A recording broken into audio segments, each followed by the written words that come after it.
Hello students, class 7। তো দেখো, তোমাদের এই আধুনিক গণিত বইটা তোমরা দেখতে পাচ্ছ।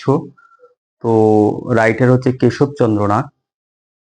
তো এই বইয়ের ভিডিও করা স্টার্ট করে দিয়েছি। তো আজকের হচ্ছে তোমাদের বীজগণিতের বীজগাণিতিক সূত্রাবলীর মানে প্রশ্নমালা 3.1-এর আর পেজ নাম্বার 211 পেজের ভিডিও নাম্বার 15 স্টার্ট করছি।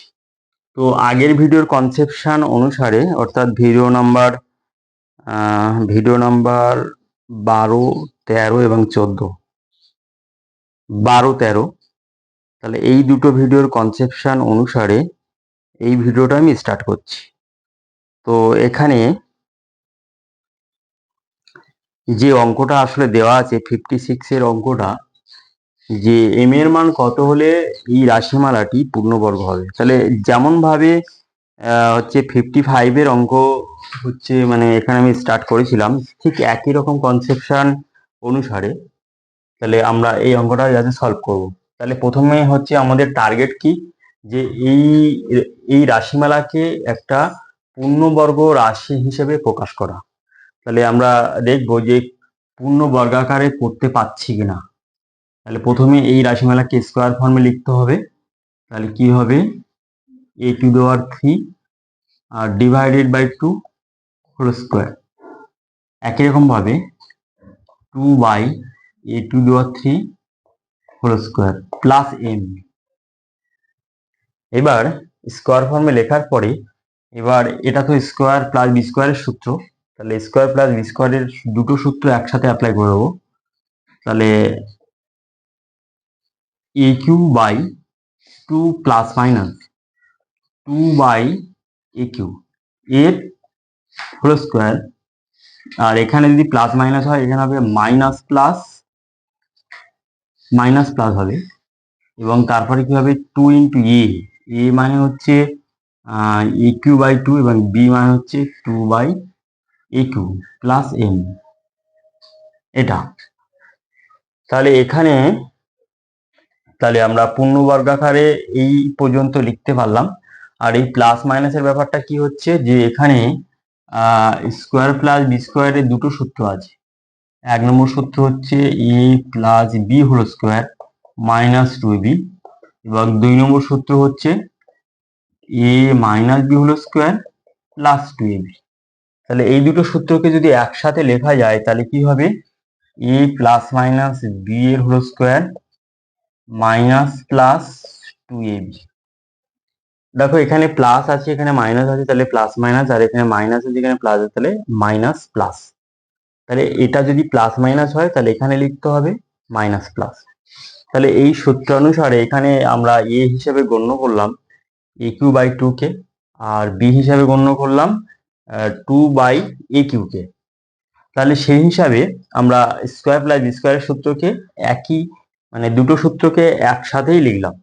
এবার দুটো সূত্রকে যদি আলাদাভাবে লিখতাম তাহলে কি হতো, যে পার্ট পার্ট করে আরো লং হবে অঙ্কটা।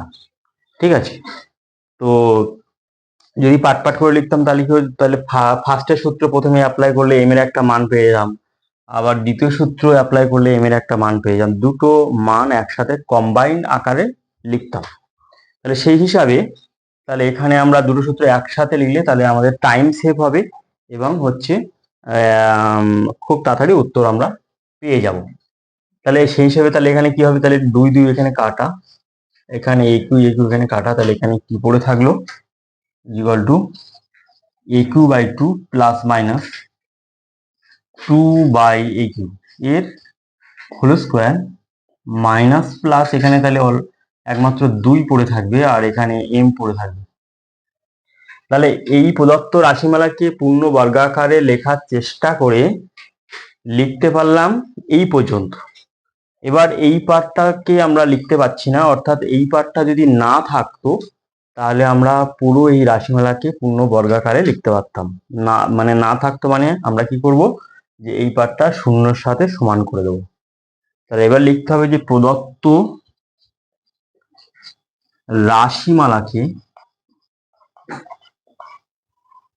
রাশিমালা হচ্ছে পুরো মূল যে টার্মটা আছে, এই রাশিমালাকে পূর্ণ বর্গাকারে লেখা যাবে যদি এই পার্টটা যদি না আছে, না মানে যাতে না থাকতো, তার মানে এই minus plus two plus m equal to জিরোর সাথে সমান করে দেবো। তাহলে বা এম এর মান তাহলে কত হবে, তাহলে এই পুরো টার্মটার বাইরে কি আছে, পুরো টার্মটা যদি আমরা ব্র্যাকেট দিই মাইনাস প্লাস, তাহলে বাইরে আছে প্লাস, তাহলে ওই প্লাসটা এখানে গেলে মাইনাস হয়ে যাবে।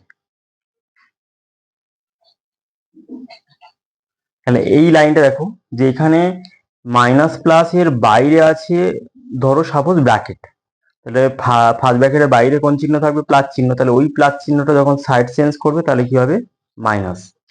তাহলে এবার কি হবে, বা এম সমান মাইনাসটা গুণ করে দিলে প্লাস, এই মাইনাসে মাইনাসে প্লাস, আর প্লাস মাইনাসে মাইনাস টু, তাহলে ইহাই হলো ইহাই এম এর নির্ণয় মান।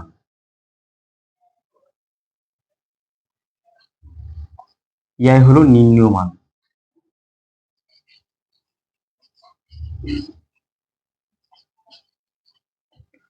এবার উত্তর চেক করতে হবে যে এই মানটা দিয়ে এই রাশিমালাকে আমরা পূর্ণ বর্গাকারে লিখতে পারছি কিনা। তাহলে আনসার চেক করা যাক।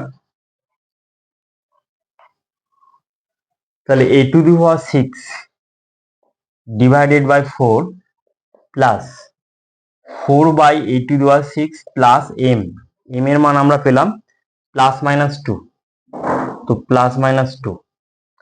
এবার তাহলে পূর্ণবর্গ আকারে লিখতে গেলে তাহলে কি করব, এবার এই রাশিমালাকে আমরা মাঝখানে নিয়ে আসবো। তাহলে a to the power 6 K square form লিখলে 3/2 a টু দি পাওয়ার 3/2 এর হোল মানে হয়ে যাচ্ছে হোল স্কয়ার, আর প্লাস মাইনাস 2 কে আমরা মিডিলে নিয়ে আসবো, আর প্লাস এই রাশিমালাকে স্কয়ারে লিখলে 2 divided by a to the power 3 এর হোল স্কয়ার ইকুয়াল টু, তাহলে এবার কি হবে, এখানে একটা মানে সূত্র আকারে আমরা লিখবো a2 divided by 2 whole square plus minus 2 into A, এর মান হচ্ছে এখানে a Q by 2 dot 2 by a Q হচ্ছে b এর মান plus 2 by a Q whole square. তাহলে এখানে দেখা যাক যে এই রাশিমালা দুটো কেটে যাচ্ছে, এখানে কোনাকুনি কেটে যাচ্ছে, কেটে গেলে এখানে ব্যালেন্স ঠিক আছে, এখানে প্লাস মাইনাস 2 থাকছে, ঠিক আছে। তাহলে আমরা কি করলাম যে এখানে ধরো 2 ইন্টু 1 ছিল, ধরো প্লাস মাইনাস 2 ইন্টু 1, তার আগে কি ছিল প্লাস মাইনাস 2, তাহলে তার পরিবর্তে আমরা লিখতে পারি প্লাস মাইনাস 2 ইন্টু 1, তাহলে এই 1 এর পরিবর্তে আমরা লিখতে পারি তাহলে এ আর বি, এখানে এ এর মান এটা, তাহলে আর বি এর মান হচ্ছে 2 বাই এ কিউ। তাহলে এই দুটো মানকে পরপর গুণ আকারে লিখে দিলে তাহলে এখানে কোনাকুনি কাটা যাচ্ছে, তাহলে এখানে খালি পড়ে থাকবে 2, তাহলে অর্থাৎ প্লাস মাইনাস 2 এর ব্যালেন্সটা অবশ্যই ঠিক আছে। তাহলে এবার এই রাশিমালাকে পূর্ণবর্গাকারে যদি আমরা লিখি তাহলে একটা ফর্মুলায় পড়ে যাচ্ছে square plus 2ab plus B square এবং square minus 2ab plus B square. তাহলে দুটো ফর্মুলা একসাথে লিখেছি, তাহলে কি হবে A Q by 2 plus minus 2 by A Q. তাহলে আমরা পূর্ণ বর্গাকারে লিখতে পারলাম, এম এর যে মানটা পেলাম সেই মানের সাহায্যে আমরা উত্তর চেক করলাম, ঠিক আছে। তাহলে এবার উত্তরমালা দেখা যাক কি আছে। 56 প্রশ্নমালা 3.1, উত্তর এখানে আছে শুধুমাত্র প্লাস 2 দিয়ে উত্তর তৈরি করেছে, কিন্তু মাইনাস 2টা দিইনি, কিন্তু আমরা মাইনাস 2 দিয়েও কিন্তু আমরা পূর্ণ বর্গাকারে লিখতে পারতাম, অর্থাৎ আনসার ওখানে আরেকটা মান অবশ্যই লেখা উচিত যে -2, ঠিক আছে। তাহলে এই অঙ্কটা আশা করি তোমরা অবশ্যই বুঝতে পারলে। তাহলে এই রিলেটেড যে কোনো অঙ্ক তোমরা অবশ্যই করতে পারো, অঙ্ক তোমরা নিজের থেকে লিখতে পারো যে এই টাইপের অঙ্ক। শুধুমাত্র দেখো আমি এখানে লিখছি যে ধরো এখানে এই টার্মটার পরিবর্তে ধরো এরকমটা মানে একটা স্কোয়ার যুক্ত টার্ম লেখো, ধরো 225 এক্স স্কোয়ার, তারপরে প্লাস বি মানে আবার একটা স্কোয়ার যুক্ত টার্ম লেখো, ধরো 64 ওয়াই স্কোয়ার প্লাস এম। তাহলে এইভাবে প্রথম আর দ্বিতীয় টার্মটাকে এইভাবে ভিন্ন ভিন্ন স্কোয়ার যুক্ত টার্ম আকারে লিখে তাহলে এম এর মান তাহলে অবশ্যই নির্ণয় করতে পারো যে এই এম এর মান কত হলে এই রাশিমালাটি পূর্ণবর্গাকারে লেখা যাবে। অর্থাৎ একই টাইপের অঙ্কটা করে, একই টাইপের অঙ্ক এখানে শিখে নিয়ে, ভালো করে শিখে নিয়ে, তাহলে অঙ্ক তোমরা নিজের থেকে এইভাবে সহগ চেঞ্জ করে করে বা এইভাবে এমটা এমই থাকবে, শুধুমাত্র দুটো স্কোয়ার যুক্ত টার্ম করে তাহলে এম এর মান কত হবে, তাহলে এইভাবে নির্ণয় করে তাহলে এইভাবে উত্তর চেক করে তোমরা নিজের থেকে অঙ্ক শিখতে পারো। ঠিক আছে, তাহলে এই টাইপের অঙ্ক এর পরের দাগে অবশ্যই নেই।